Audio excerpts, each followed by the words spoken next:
Germaniya Baş Ministri Friedrich Merz bilen Fransiya Prezidenti Emmanuel Macron Germaniyada ötküzülgen 26. nöbetlik Fransiya-Germaniya Ministrlar Kengeşi yığınida müdafiə sanaitidagi hamkorlikni cho'nqurlashtirish va sentabr oyigacha Xitoyning adolatsiz savdo qilmishlariga qarshi o'rtaq yo'l xaritasi tayyorlashni qaror qildi. Oldimizdagi sentabr oyigacha buni bir planni tuzaylik degan shaklda.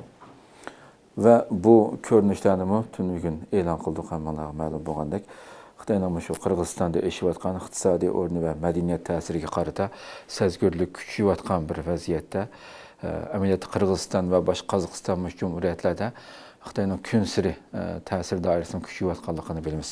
Qirg'iziston intayin to'g'ri bir qarorni ijro qilishga amaliy boshlagan, olqishlashga tegishli bir qaror albatta.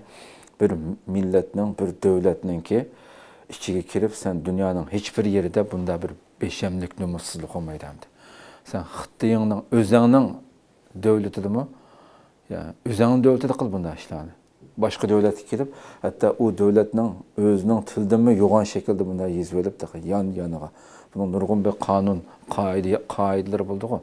Ama bu nümussuzlar gün sürü haddedin eşip kılıvatkan bu işe vaxtida Qirg'iziston bu yerda tadbir elib bu şekilde devlet tilini qo'g'dash qonuni ichida devlet tili qonuniga asosan devlet miqyosida Xitoycha e'lon viviskalarni elib tashlashga boshladi.